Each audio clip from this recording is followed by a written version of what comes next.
I was unloading groceries with the help of my 3 toddler boys and one of them found the pads and tampons that I had purchased for my wife. He asked what they were and I gave them a brief explanation of periods. I just told them that grown-up ladies bleed from their privates and it's totally normal but they need tampons to clean up the blood. I went out later in the day and left the kids with my wife. When I got home, she told me that every time she peed, all 3 kids swarmed her with pads and tampons to help her. When she asked them why, they told her that I said she needs tampons to clean up her blood when she goes to the bathroom. I guess I forgot to tell them that periods don't last indefinitely. We had to re-explain it to them, and all 3 kids cried when we told them that periods don't happen all the time. Kids are weird. DL, Doctor tried to be a progressive dad and explain periods to my boys, forgot to tell them that periods don't last forever and they harassed my wife with tampons while she peed, then cried when they found out she isn't on her period all the time. Dad was drafted in 1967. After basic training, was selected for officer candidate school, to, well, be crafted into an officer who will end up giving orders affecting life and death. Candidates took turns serving officers their lunches. Dad's turn is up, every move has got to be on point. So he goes to serve, we'll call him the Sarge, who's sitting at the table with fellow officers, and who addresses Dad, ordering him to go bring me a tray. Dad, sir, a tray sir? The Sarge, you heard me soldier. Go bring me a tray. Dad clicks his heels and heads off to get the Sarge his lunch.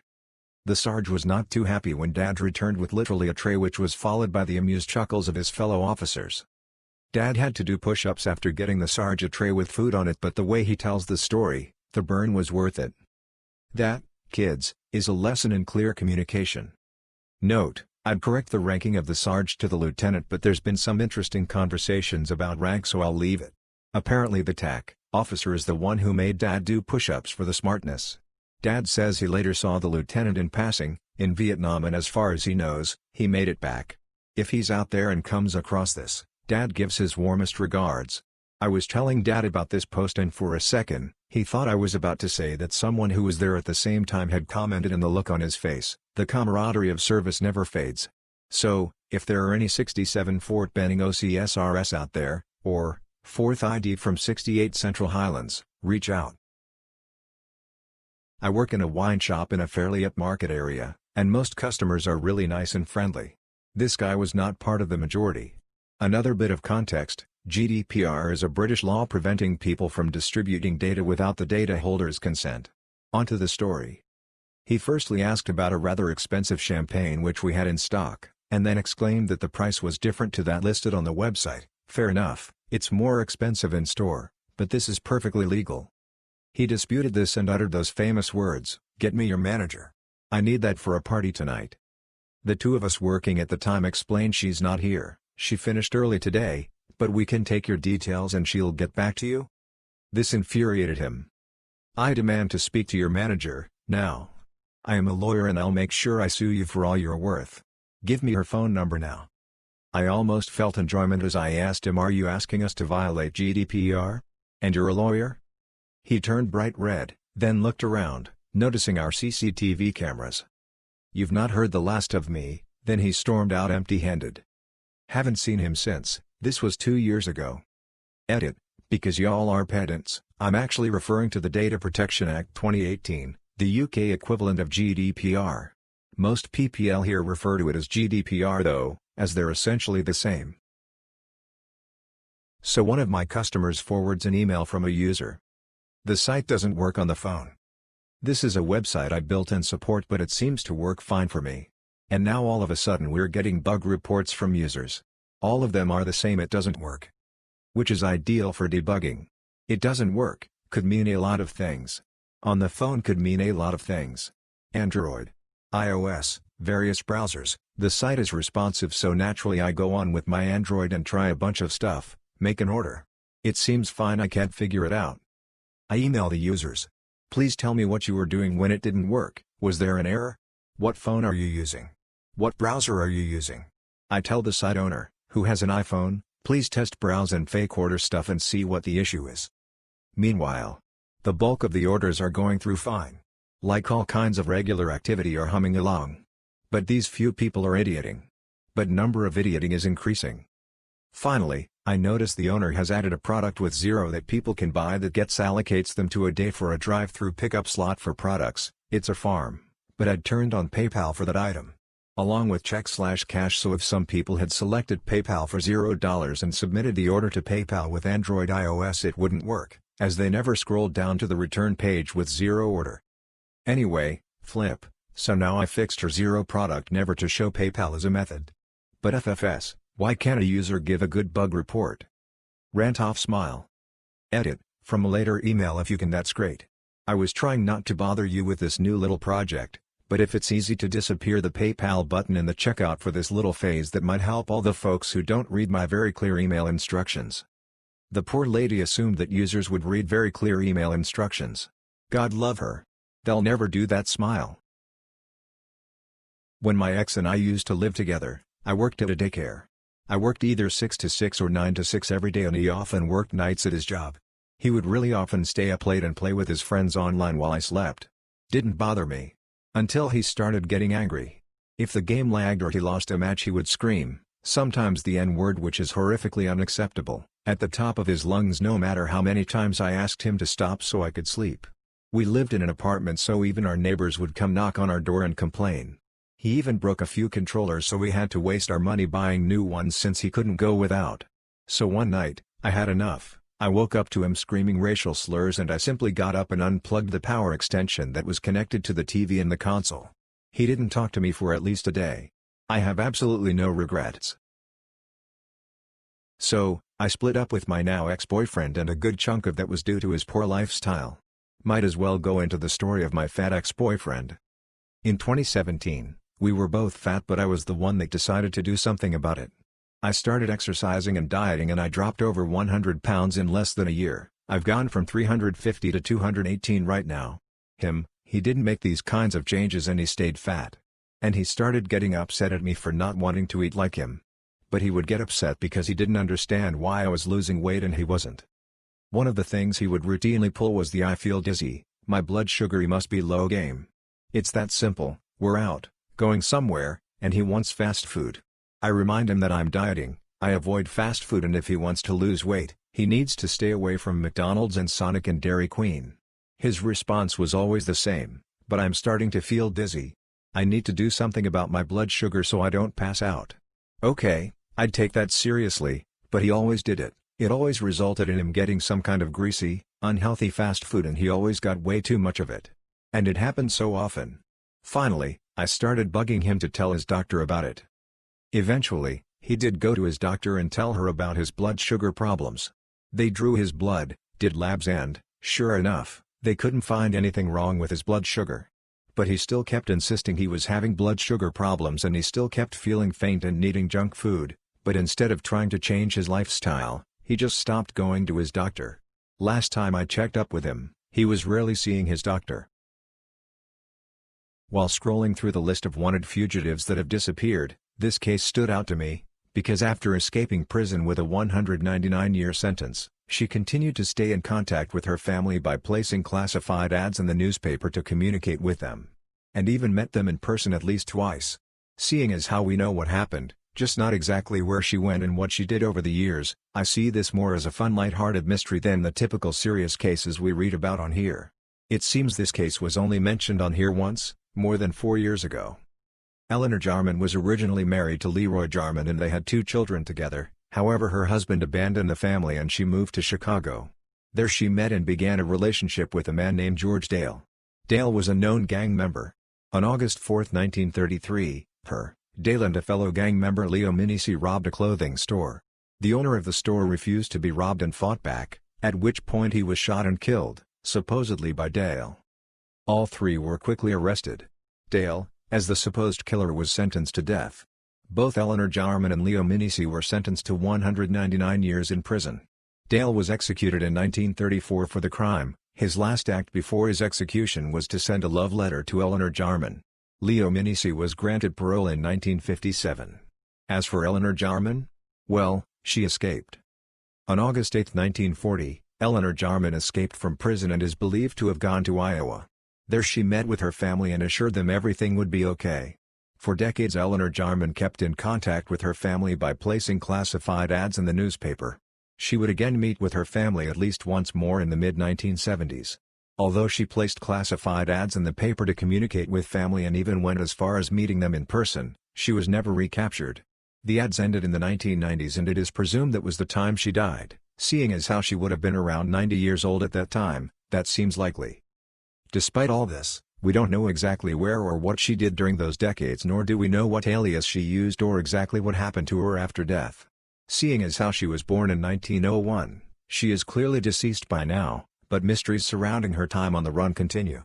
What exactly happened to Eleanor Jarman? Source: I apologize for the ranting, but I just gotta vent. I love my son so much, but his complete lack of motivation/ambition is starting to make my blood boil. He's only 22, he's so young with so much potential, yet he's over 700 pounds, on just a 5 feet 6 inches frame, and is currently living on unemployment. He was always a big kid, and I take much fault, but at least when he was in high school, he was active with varsity football and had aspirations to work in media. Since then, he dropped out of college after freshman year, has gained about 350 pounds in the last 4 years and really has shown no initiative to change. I'd how many more son, I love you and am worried you're gonna die conversations we can have. I even radically changed my own habits to maybe motivate him. 4 struggled with obesity too, but am proud to say that 4 successfully lost and kept off 135 pounds over the last 3 years. I'm in the best shape of my life and I feel fantastic, and I just want him to understand this feeling because he's an awesome young man and he deserves it. I don't know what else to do, I feel so helpless. This happened in 2015 and I wished I had saved photos his neighbors in Palisade had snapped of the outrageous gun haul removed from the house, literal armory. I did notice the $250K in cash was all older bills, so it looks like he might have acquired it all in the 80s or something. He claimed to be an alien-human hybrid working for the government, or at least that's the story he fed women he was with. In fact, he said if he died to just leave his body in a car outside and he would be picked up. It was a week later when his GF panicked and called police. Nothing about this case makes sense. He had multiple armored and even aquatic SUVs stashed around the area. His family can offer no clue how he ended up like this.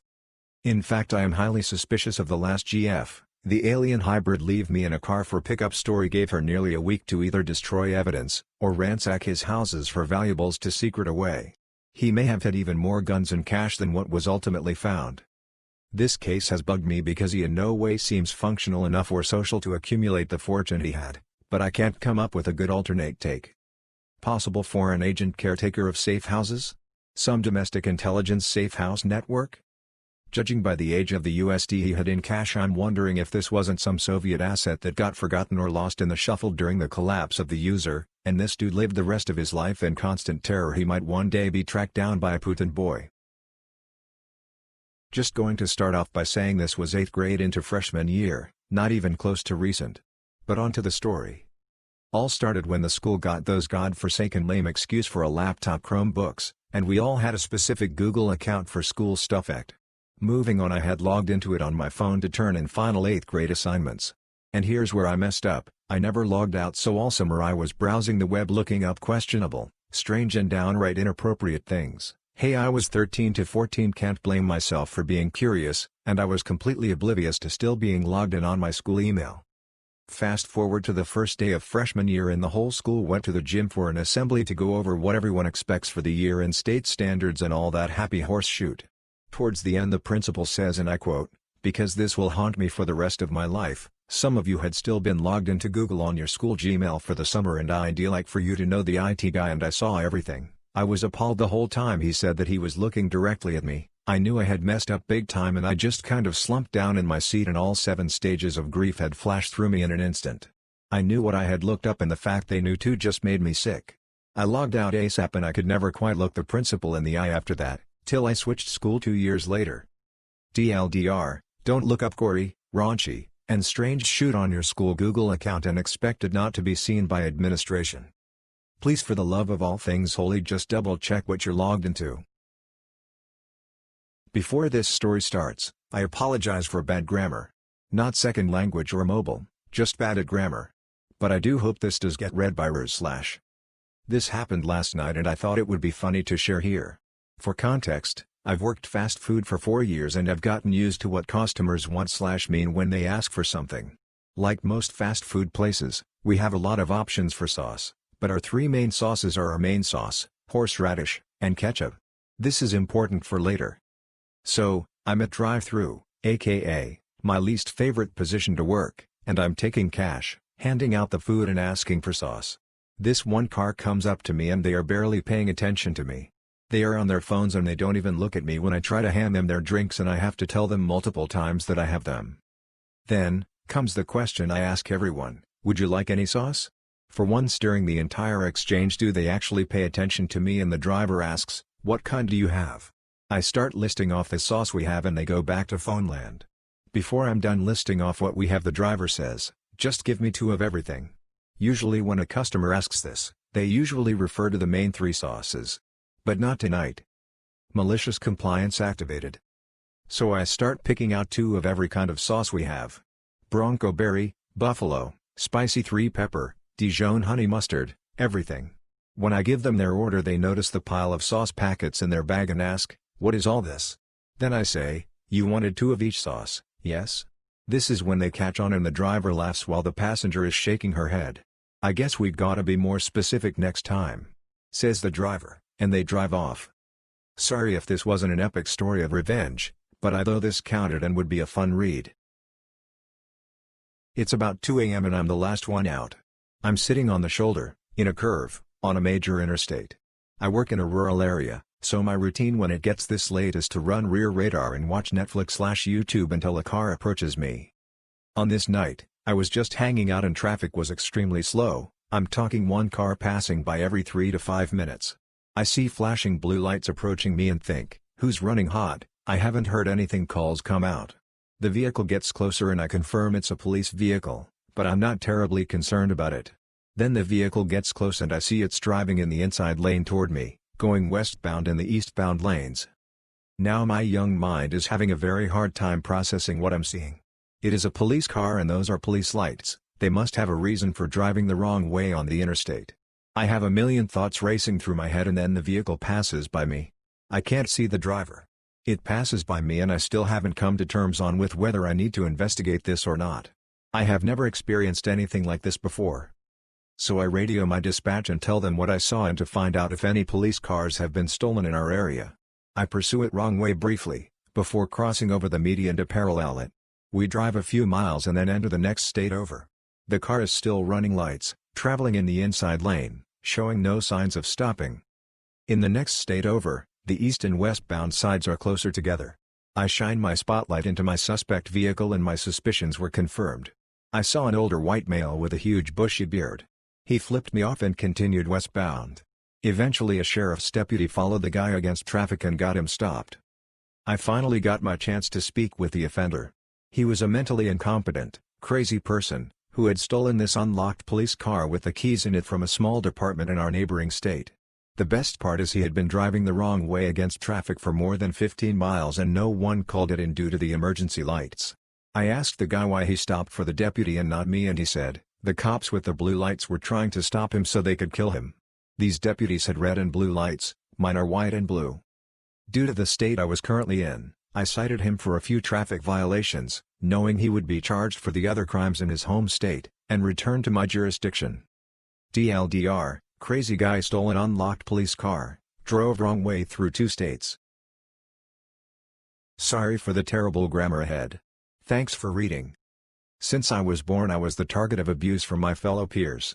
This story takes place back in grade school. It was so bad I kept to myself and stuck by the teachers in attempts so the bullies would not approach me. But it would not work most days because they still persisted to bully me, often calling me names and making fun of how I acted due to my nature of trying to follow the rules and keep to myself. Teacher's pet was my name and it was bestowed by my own personal Hades, which was a boy we will call Isaac because I can't remember his name due to this being back so long ago. Anyway, due to the nature of life being a cruel mistress, he sat next to me. Well, I had enough one day and saw an opportunity to get my revenge on him. We were practicing our writing in class and a big point they stressed was to remember the period. So much to the point they will mark the sentence you copy as wrong if a period is not present. We had to grade one another's papers and him being next to me made it obvious we had to swap papers. So I stared to erase his periods. He got zeros on all these papers and frustrated the teachers. He did catch on eventually and went to the teachers, who brushed him off as he was known for being a bully. Great teachers, right? He was so mad he started to erase my periods, and as soon as he did I called the teacher over and showed them. You see, I had a habit of pressing down hard on the paper to write, and it is still a habit that appears occasionally. But the paper's indent and fresh eraser smudge left proof that he tried to do it to me, and the teacher was upset. Getting him in trouble and me free with my petty little revenge. My sister has 3 boys, 8, 5, 3. Since college classes went online, I've helped with the kids while they WFH. Yesterday, we went on a hike. The trail is relatively flat and family friendly, but it was the first really hot day of summer. The rule of thumb in our area is add 10 degrees to whatever temperature they predict and layer on a dripping sweat from the 98% humidity. At 90, it was swampy and Hemsworth hot. The heat morphs my lovable nephews into a pack of terroristic Karens. I'm not very big, the fun-size version of a woman, so carrying the 2 smaller ones at one time all the way back to the car is out of the question. I load the littlest crumb cruncher onto my back, but the middle kid is spending 1000x more energy throwing a revolt than walking. To break the deadlock, I march and bellow like a drill sergeant. The only song that comes to mind, I don't know, but I've been told, a green grasshopper has a green butthole. I sing it loud and proud. I stomp my way down the path and magically we have forward progress. Everyone's happy as long as they can yell about grasshoppers' buttholes. I reveled in my success, until my sister just called. The oldest has been diagnosed with a learning disability and they are trying to qualify for scholarship assistance to get him into a special school. This morning the entire family had a Zoom interview. The principal asked if the rest of the kids had any questions. The 5-year-old responded with, "Can I sing you a song?" Yep. He chanted the whole thing. TL, doctor used an inappropriate song to get my nephews to finish a hike. It was repeated during an important interview. Okay folks, I have a first for me. A little background, I work in a chain convenience store in the Midwest. Our soda machine does not have a water option on it. You have to ask the person in our kitchen for water if that's what you want. Now that we have the scene set onto our characters, CM equals crazy man, L equals lady CM is with, CW equals co-worker and me equals 13-year veteran of this store and tired of people's // CM and L enter store and go over to soda machine. L gets a cup of ice and CM gets ice and soda in a cup. L comes up to counter to pay. This is the conversation that follows. L, I'd like to pay for 2 cups of ice. Me, rings up 2 cups ice having not noticed yet that CM has soda, that'll be 0.50. L, hands me 2 quarters. Me, notices guy has a brown liquid in cup and is trying walking out the door. You have soda there. CM, no I don't, I have water. Me, sir, we don't have water on our soda fountain. That'll be 1.26. CM, no, I pressed the water and this is what came out. Me, again, sir we don't have water on our fountain. CM, bulls // taste it. Proceeds to try to hand me the cup with water in it. Me, sir, I don't need to taste it to know you have soda in that cup. Now pay for the soda or leave it here. CM, sets the cup on the counter and leaves with L. CW, comes out of back room to see what problem was, what happened and why was that guy wanting you to taste his drink. Me, he said he had water. CW and me, double over in laughter at the ridiculousness of the situation. I work at a small-town coffee shop that has managed to adapt and stay busy during COVID-19 by utilizing a window for walk-up service. A regular problematic customer, let's call him TJ, is a typical middle-aged man riddled with toxic masculinity. He often makes female employees and customers uncomfortable with his comments. Lately he's been around a lot, being typical TJ. Today he came to our window and ordered a coffee. Cool, nothing out of the ordinary. A co-worker asked him if he would like to tip via our Square register. We normally don't verbally ask customers, but with the current pandemic we are not allowing customers to touch our iPad system. He proceeded to tell her to put 100, and reassured them he wanted to tip that much because he appreciates our hard work and effort and wants to chip in since our business has been a bit slower. Okay, I gave him that and almost have a change of heart about DJ.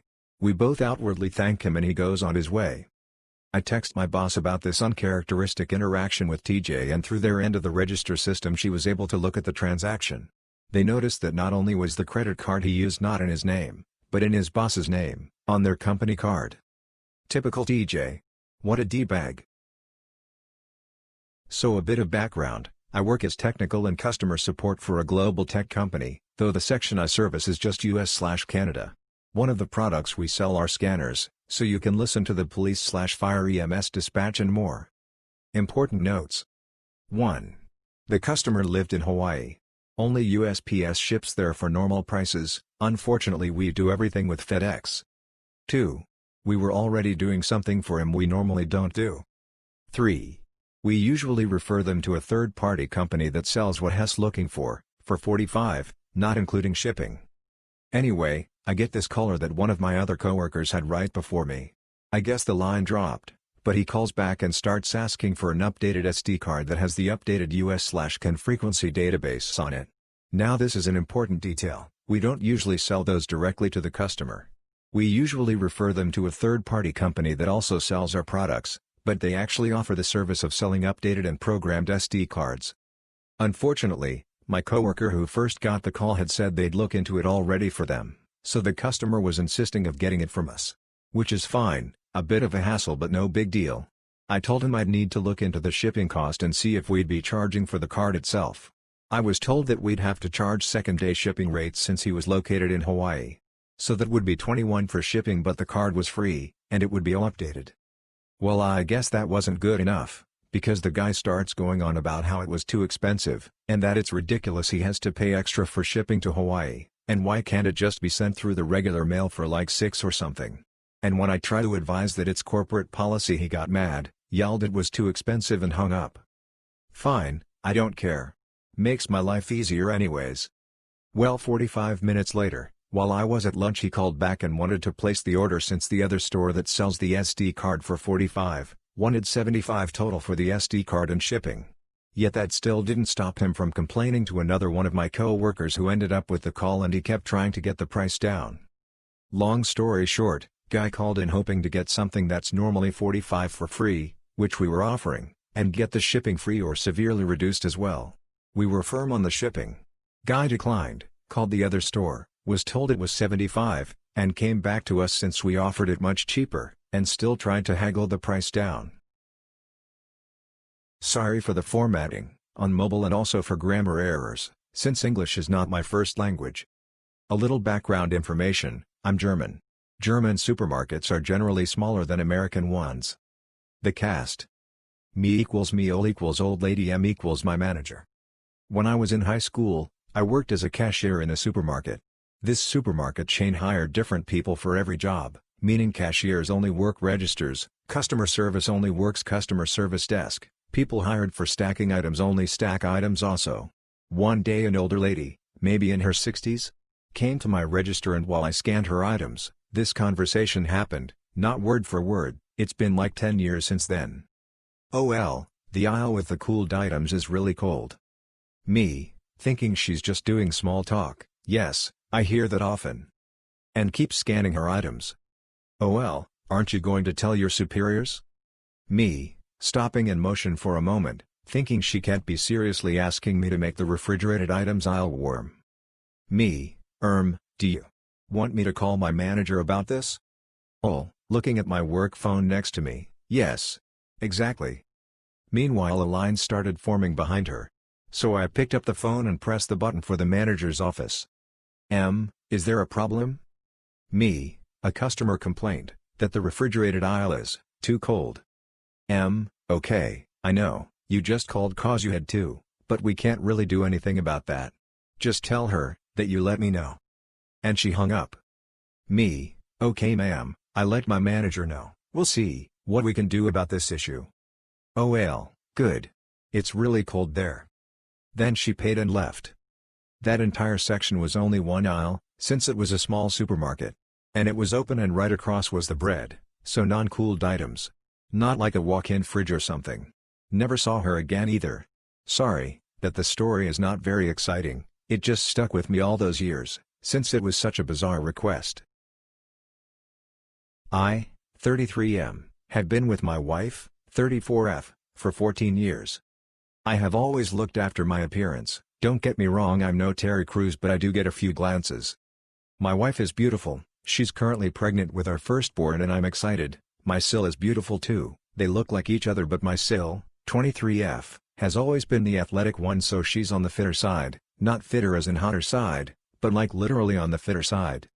My Sil has always been friendly with us, we're pretty close as we used to go gym twice a day with each other. She's always been extremely friendly with her hugs and frequent touches. I'll admit slightly got my ego going, I'd never try anything, but I kind of assumed she had a thing for me. Last night we were watching TV while my wife was in bed and she leant in towards me extremely close and I snapped back, told her I wasn't interested and it's best she leave if she's going to try that.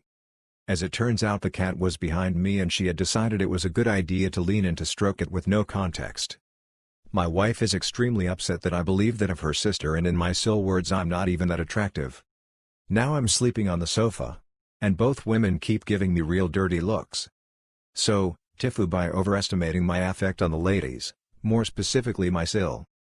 TL, doctor assumed Sil had a thing for me because of how friendly she was, she leant in and I assumed for a kiss, so I gave her a lecture, only for her to want to give attention to the cat. Now I'm sleeping on the sofa.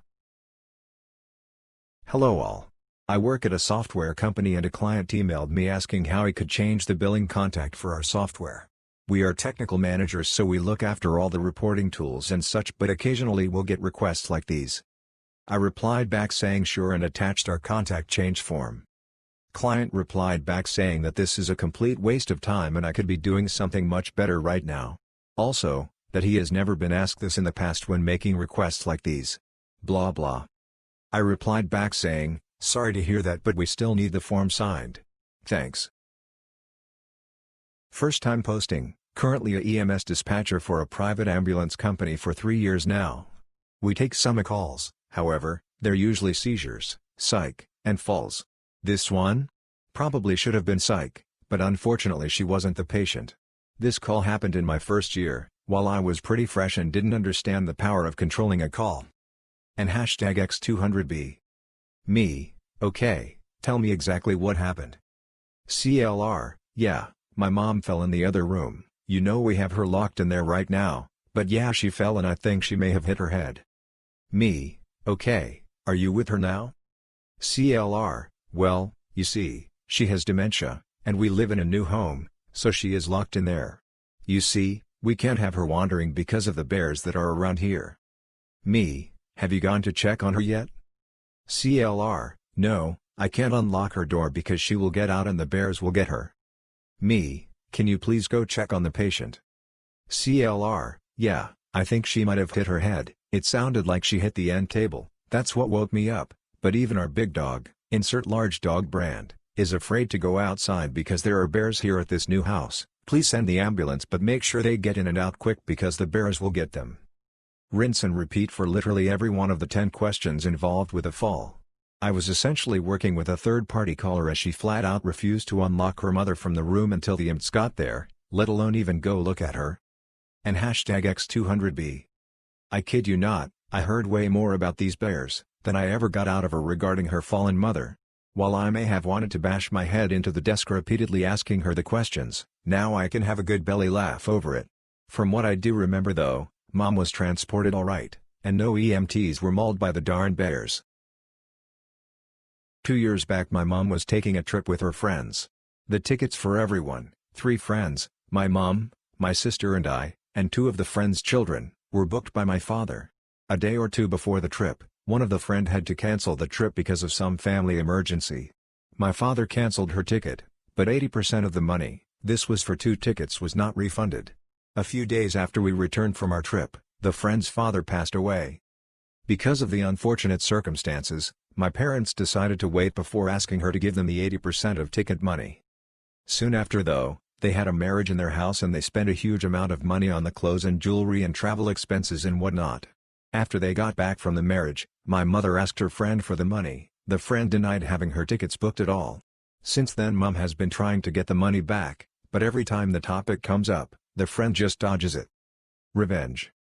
I am an avid reader and I have 500 plus books with me. Recently I decided to open up my collection to those in my town. Lockdown restrictions have been considerably relaxed, for a minor rent. Now, This friend's daughter has always told me that she has a few books and that she doesn't really need them anymore and I can borrow them anytime. Last week I went over to her house, asked her for the books, she happily gave them to me and told me to give her whatever money I think is fit for them. I tell her, I'll ask my mother to just cut the money of the books from the money her mother has to pay. TLDR, mother's friend refuses to pay for her tickets, I take books worth $1,000 for free. Edit, grammar. So I have this coworker who was pretty much like a father to me. He used to be protective and supportive. Now that we are in quarantine we all are doing home office. And things started to get a little bit weird. First I forgot to mention that he had a temporary incapacity leave due to a minor surgery and he was on meds daily. One day out of the blue he sent me a WhatsApp message that said something like this, "Hey!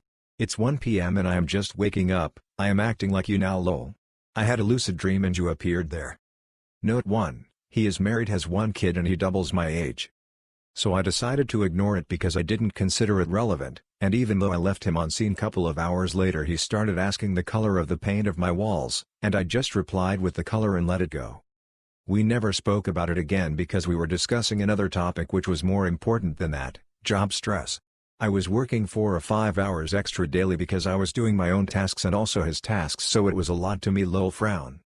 2 days later we were on the phone talking about it and he was calming me because I was starting to have a lot of anxiety attacks due to the huge amount of work I was taking on a daily basis, and just before I was about to hang up the call he said, "Wait. I never told you about the dream I had." I was so mentally tired that I just listened to what he was saying. I'll say it in his words cause I feel it's easier to tell.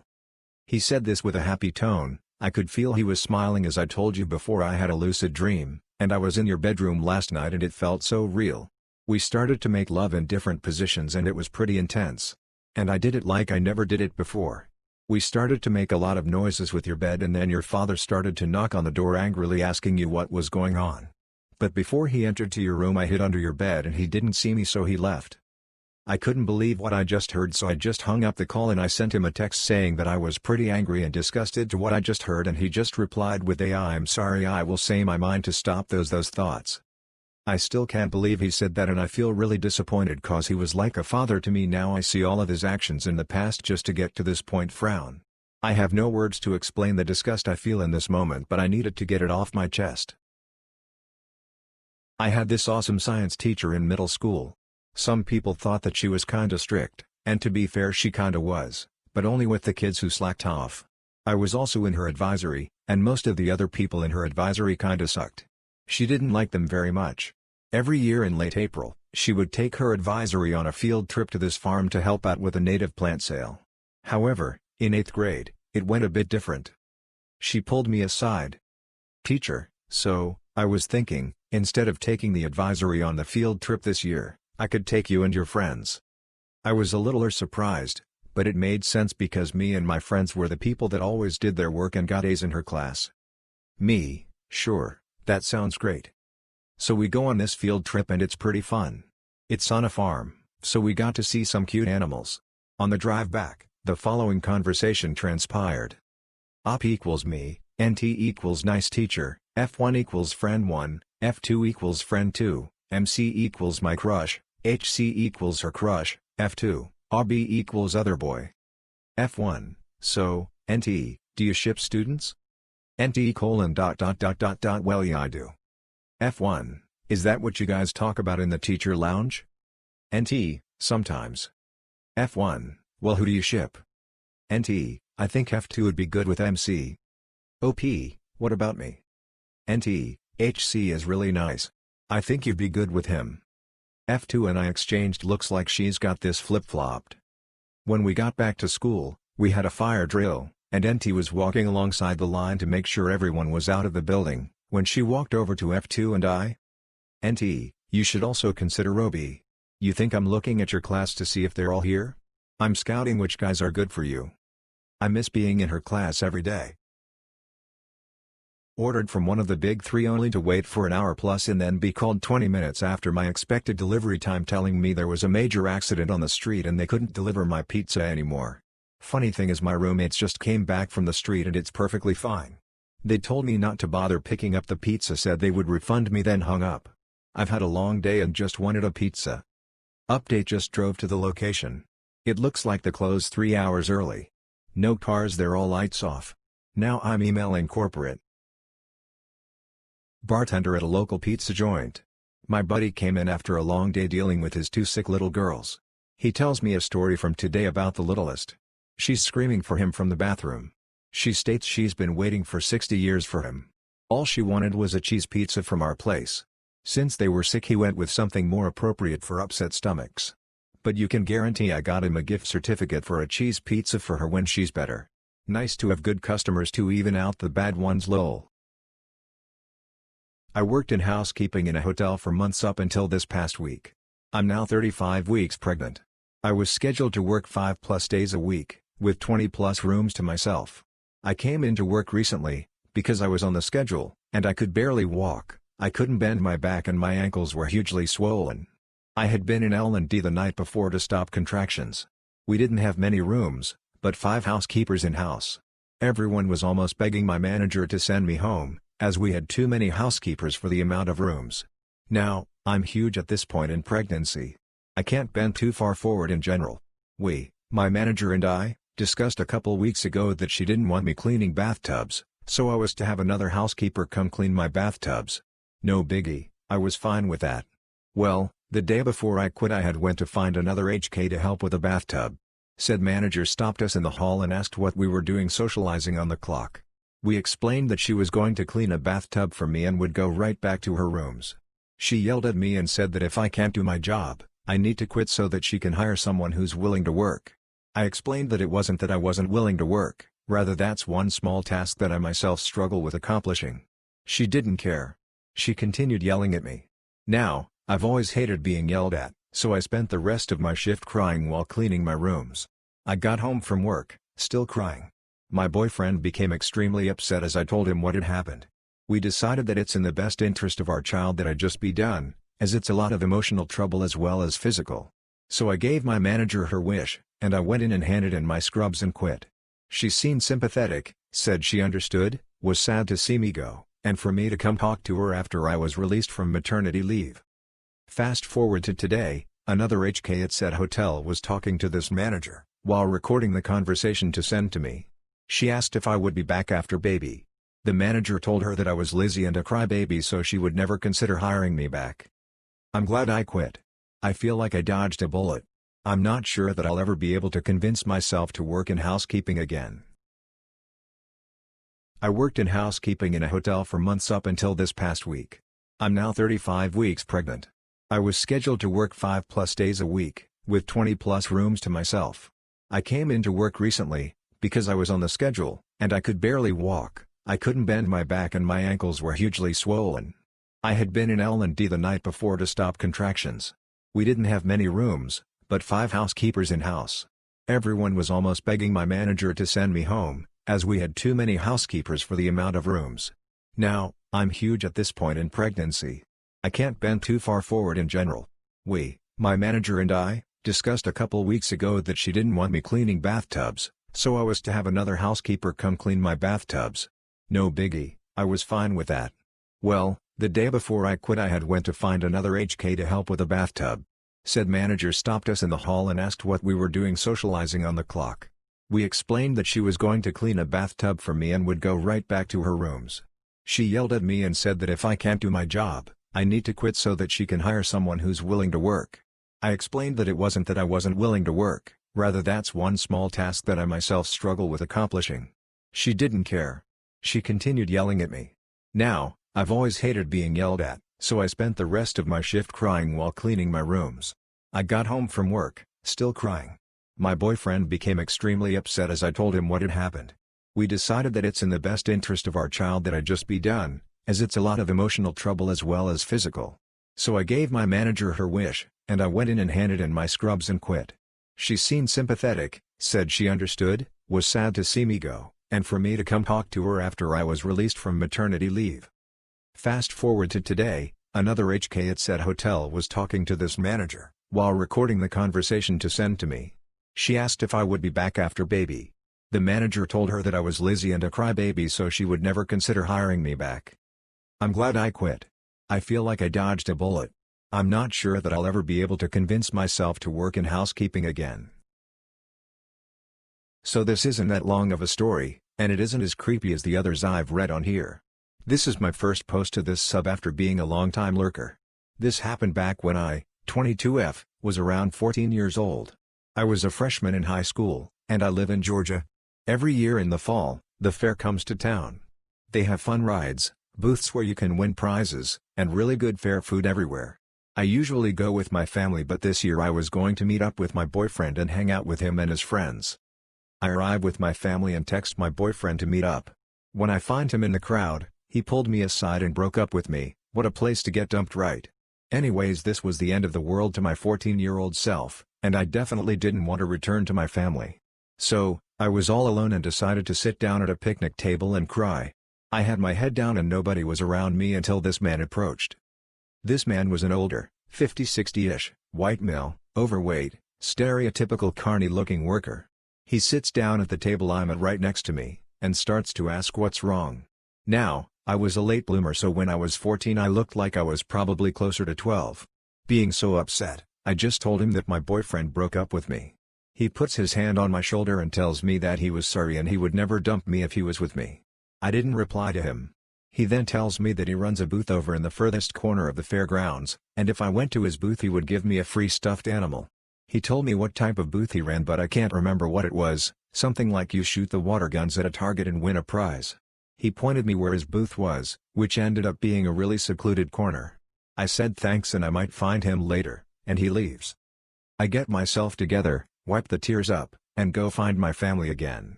We had a systematic way of going to every part of the fair to make sure we got a chance to ride every ride. I walked around the entire fairgrounds, looked at every booth, especially the water gun ones, and I never saw him again. He was definitely not working one of them because I would have seen his face and remembered him. I really wanted a stuffed animal, so I was disappointed that I never found him.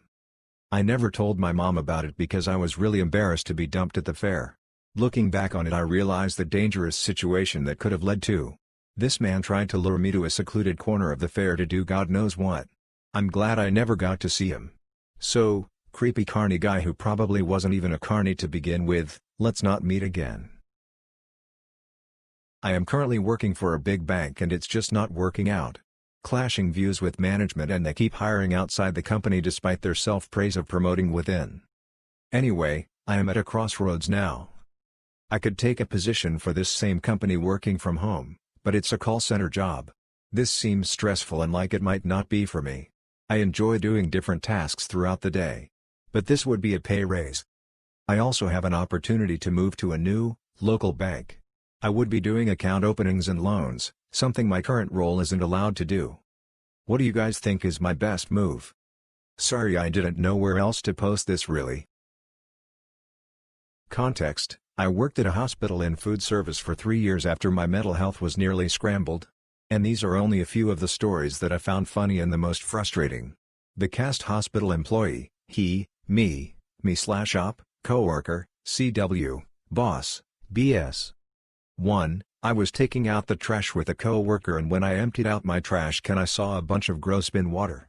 She told me to use the hose on the wall next to us. Now, this was like a gardening hose but confusing. I turned on the faucet and tried to spray the water in the bin. I ended up spraying myself in the face.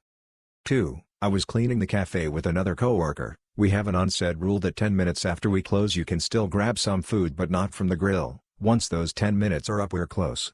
I was cleaning the salad bar while my coworker was cleaning the hotline when we got a knock. Me opens the door / can I? He, hi. I know you're closed and I'm sorry but can I have some fries? We were past our 10-minute mark. Me, sorry but we just threw our fries out and the fryer is turned off. He, please. I'm hungry. Our hospital was just 5 minutes drive away from a deli. Me, sorry miss, once we're close, we're closed. 15 minutes pass and I walk back into the cafe. BS, op, did you deny he some fries?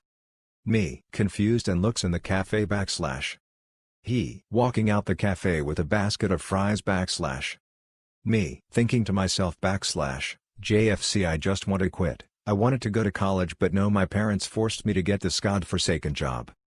Me, yeah. My boss then proceeds to lecture me on how I need to work on customer satisfaction. Me, Thinking again / idiot, all you do is stay in your office all day and only come out to get some food. My boss leaves. CW, yeah, he came back to tattle. Me. Dial-up sounds in my head / all because she didn't get any fries? Last night at the department store I work at, I was put in charge of the section where you can pick up an order from the store by either coming up to the counter or by driving up. Every now and then, we get customers who come to the wrong store on accident. But, I don't blame them. In the town that I live in, there are two of these stores here. There's Town Name Store and Town Name Store East. I work at the former. What makes them even harder to tell apart is the fact that both of their addresses are off the same road. Normally, these mix-ups aren't too bad since they're a 5-minute drive apart. But oh boy, this mix-up was even greater than what I normally get. A lady came in to pick up an order and showed me the confirmation email, which had the order number on it. After I put it into the store phone, nothing came back. I asked to see the email again. Normally, I would see something along the lines of your order is ready for pickup at Town Store Name East if this didn't work, but instead I saw your order is ready for pickup at neighboring City Highway store. I told her that this was the wrong store, and she explained that she thought this was the store because the highway ran right next to it.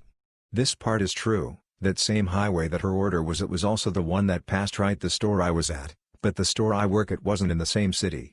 I looked up where the store was to help her out. The store was a half-hour drive away. And to only compound her problem, the curfew that the city put in place would take effect in less than 15 minutes. I don't know if she ever picked it up, but considering it was expensive, she might get it today. I lived pretty close to my school back then. It took maybe 5 to 11 minutes from where I lived to get to my high school, including the short walk. It was a pretty normal day going home from school on public transpo, and from where I live, you pay up front usually when you're close to your stop or the moment you step into the vehicle. It was a jeepney to be specific, in from the PH. I've already paid for my fee, and when I signaled the driver to stop at my destination, a man suddenly paid up front and got down at my stop. I was shocked at first, since he could have paid earlier before the vehicle stopped, but thought nothing of it. There was still some walking left to get to where I lived, and I noticed that he was directly following me. Luckily, there was a nearby corner shop / eatery, or as we call it Koreanderia, so I went there since it was a public place, in hopes that he won't follow. When I got to the store and he kept walking past where the store was, I peeked out and saw that he kept looking back as if he was looking for me. I waited for my mom and told her what happened, though I don't think she believes me fully to this day. So creepy dude from the public transpo, let's not meet. I am 14. I am a certified referee in my state.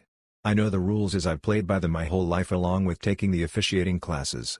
At our park district, no headers for ages below 11. But in U12, it is up to the referee's discretion. So if it's a small tap, it's okay. That is exactly what happens. So the coach behind me screams at the top of his lungs there are no headers in U12 5 to 16 times. I ignore him. Though I could eject him. It was last game of the season and I didn't care. After a bit of yelling, he says fine, go duck yourself then, which I turn and tell at him for saying in front of you 11 kids. I wish I sent him away or ended the match. Sadly I didn't do much, and my partner is a longtime referee, officiated my matches as I grew up, and he is deaf. So he has no idea what happened. The person who runs Park District in my area has been informed and is taking action. I'm a 29F and I'm a CNA. I work at a retirement home, and Terry's a 16M dishwasher who is really friendly to everybody. He's always there for everybody and is very helpful and good at his job. I'm kind of like him in that I really like to help others and make people happy. I noticed whenever I talked to him he blushed a lot, and I could sort of tell he was crushing on me. I didn't mind as he didn't stalk me or stare at me, and I didn't think a whole lot about it. One day I got a friend request on Facebook from him and I didn't think too much of that either. Everything seemed normal until he liked every post of mine. I was a bit weirded out, so the next time I saw him I politely explained to him that I know he likes me and that I don't mind, but that I have a boyfriend and that he shouldn't expect anything to happen with me. He sort of looked at the ground and just started crying. I realized I hurt his feelings and I felt awful. I hugged him and told him I'm sorry and didn't mean to upset him, and he managed to whimper, I'm sorry, you remind me of my mom. I asked him what he meant and he said she died of cancer 10 years ago. At this point I felt terrible, realizing he didn't have a crush on me because he liked me. He had a crush on me because I reminded him of his dead mom. My heart sank and I even started to tear up myself. I told him I'm sorry and that I didn't mean to upset him, that I didn't realize that was the case and that I was very sorry for his loss. At this point he was hysterically crying and barely able to talk, but between sobs he managed to say thanks before he ran into the bathroom. This was a week ago and I haven't seen him since. I feel terrible. TL Dr. I, F29, told a 16M co-worker that it's okay to like me, but not to expect anything. Turns out I reminded him of his mom who died of cancer 10 years ago and I made him cry. Hello. For those of you who have been working in the design industry for a while now, did you have trouble deciding what type of designer to be? With so many different design career paths to choose from, how did you make your decision? I just graduated with a bachelor's in design and am having trouble determining what design career path I should focus on. My degree was broad, with classes in design thinking, visual communication/graphic design, industrial/product design, and interaction/web design. I also took several classes in fashion design and studio art, printmaking, painting, sculpture. I had fun taking classes in so many different disciplines, but now that I've graduated and am looking for a job, I feel like I should have just chosen one thing and stuck with it. I've been working as a freelance graphic designer throughout college and also did multiple internships spread out among different types of art and design. I love all things design and feel like my dream job changes every month if not every week. My portfolio is lacking because I can't focus on one type of design and mastering its necessary skills. I live in a city with lots of tech companies, so most available positions are UI/U.X. Making apps and websites doesn't really appeal to me compared to other more hands-on design jobs, but it almost seems like the only option right now. I would like to move in the future but don't see it happening this year due to COVID-19. Should I focus my time on creating a solid UI portfolio right now and get a job doing that for the time being, even if it's not what I'm most passionate about? I feel like I could always develop other design skills while having a UI job if I want to switch careers and move in the future, when things are more stable. Thank you for your thoughts and stories about your own career path. I appreciate hearing from anyone who had a similar struggle choosing their career. Backstory: I was camping last weekend with my wife. Towards the end of our stay, another family brought their motorhome to a spot across from ours. The trees in this campground had been shedding for a while and covering the parking areas for the RVs. This lady had a cordless leaf blower with her and was using it until 9 p.m. trying to get her concrete pad cleared of all debris. My wife and I were sitting at our campfire watching this unfold. I commented that I should sweep up all of the debris on my campsite and the one adjacent to mine to sprinkle it all over their pad. I was set to do it, but then thought better of it. The revenge. That night, the wind was blowing something fierce. When I went for my morning constitutional, their pad was covered in tree gunk. Mother Nature had my back. This is a flip-up all the way from my childhood, 1992? But it was a good one. Enjoy. So be me, maybe 10 years old. I've been invited to go out to a job site with my father for the first time. The place I've been invited to? The Wrigley's gum plant in Santa Cruz. We're going there to check on some equipment my father sold the plant, but to me, this is my very own Charlie and the Chocolate Factory. This isn't a tour, it's before dawn and I have the run of the place. I literally get to wander the wonders of the plant while they do their thing. It's amazing. By the time they come get me and tell me it's time to go, I'm not ready to. But then the plant worker drops the biggest bomb of all. He wheels out what to me seems to be a lifetime supply of the different gums they make. It's at least 10 flats full of gum, and it's all for me. I'm ecstatic. I shake the magical man's hand and he leaves. My father and I are now the only ones in the plant and make towards the parking lot. I roll the dolly full of gum to the doors. My father asks me to open the trunk to the car and tosses me the keys. I run out and open it and my father follows me out with his stuff. We load his stuff and go back for my gum. The doors have locked behind us. This is before the days of cell phones. I'm staring at my gum through the glass, at a plant that won't open for hours. We left without it.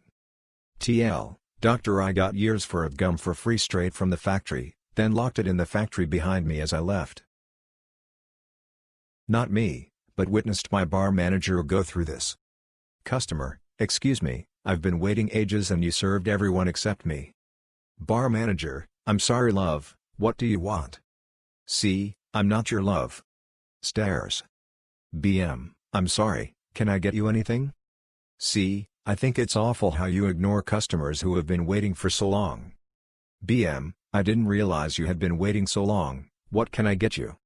C, well, I think this is awful, 5 people must have come after me and been served. BM, I apologize again, I'll get you your drinks now, what would you like?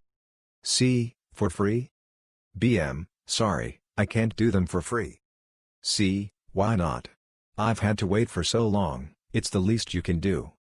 BM, I don't think it works like that, do you want any drinks or not? C, of course I do, why do you think I was waiting at the bar? But I don't think I should have to pay. BM, you can either buy a drink or stand away from the bar, I'm afraid, that's all we can offer. C, fine. But I don't want you to serve me. BM, why not? C, because you're incompetent, you don't know what you're doing. BM, well, everyone else here didn't serve you fast enough either, what difference does it make who pours your drinks? C, well, I've just said, anyone but you. Now get somebody else. BM, well, the other staff are busy mixing drinks, so you'll have to wait if you want them. C, are you kidding? Flip you. BM, flip me? I'm sorry, I'm going to have to ask you to leave. / commence ranting and shouting, followed by the bouncer escorting her out.